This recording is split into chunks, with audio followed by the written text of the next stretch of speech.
Bonjour les enfants, comment ça va aujourd'hui?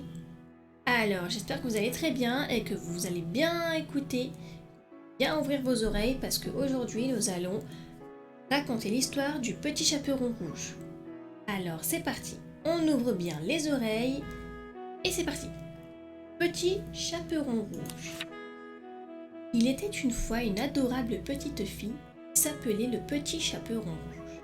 Son nom lui venait de sa grand-mère qui lui offrit un jour habille son chaperon de velours rouge. Un jour, sa mère lui dit « Tiens, petit chaperon rouge, voici un morceau de galette et un petit pot de beurre.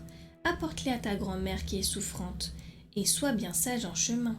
Rends-toi sans détour chez ta grand-mère. »« Promis, maman, je serai bien sage, » déclara le petit chaperon rouge. La grand-mère habitait très loin du village, tout là-bas dans la forêt. Et lorsque le petit chaperon rouge y entra, ce fut pour rencontrer le loup. Mais elle ne savait pas que c'était une si méchante bête, donc elle ne s'en méfia pas.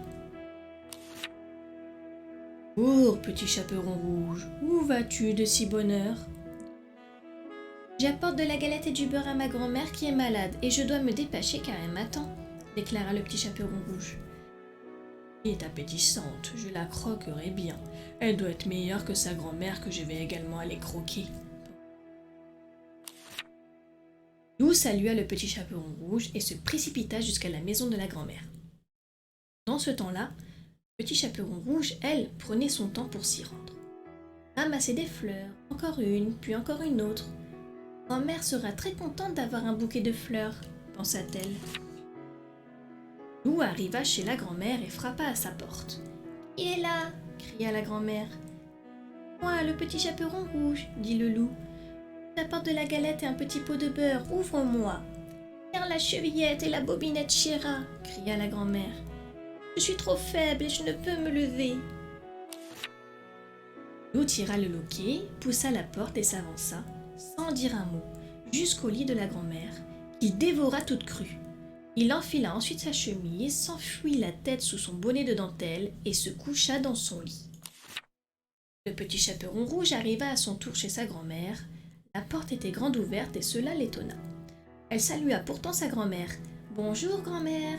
Mais comme personne ne répondit, elle s'avança jusqu'au lit et écarta les rideaux. La grand-mère y était couchée, avec son bonnet qui lui cachait presque toute la figure. Elle avait l'air étrange. « Comme tu as de grandes oreilles, grand-mère, et pour mieux t'entendre, mon enfant. Comme tu as de gros yeux, grand-mère, c'est pour mieux te voir, mon enfant. Comme tu as de grandes mains, c'est pour mieux te prendre, mon enfant. Oh, grand-mère, quelle grande bouche et quelles terribles dents tu as. C'est pour mieux te manger, mon enfant, dit le loup, qui fit un bond hors du lit et dévora le pauvre petit chaperon rouge d'un seul coup. Voracité satisfaite, le loup retourna se coucher dans le lit et s'endormit bientôt, ronflant de plus en plus fort. Le chasseur qui passait devant la maison l'entendit et pensa « Ah donc la vieille femme a ronflé si fort ?» Il entra dans la maison et s'approcha du lit, vit le loup qui dormait là. « C'est que je te trouve, vieille canaille, » dit le chasseur.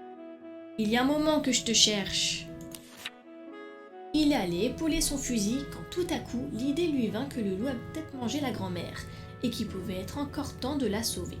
Il posa son fusil, prit des ciseaux et se mit à tailler le ventre du loup endormi. Au deuxième et au troisième coup de ciseau, il vit le rouge du chaperon qui luisait. 2 ou 3 coups de ciseaux encore et la fillette sortait du loup en s'écriant « Ah, comme j'ai eu peur, comme il faisait noir dans le ventre du loup !» Et peu après, la vieille grand-mère délivrait à son tour. Tous les 3 étaient bien contents. Le chasseur prit la peau du loup et rentra chez lui.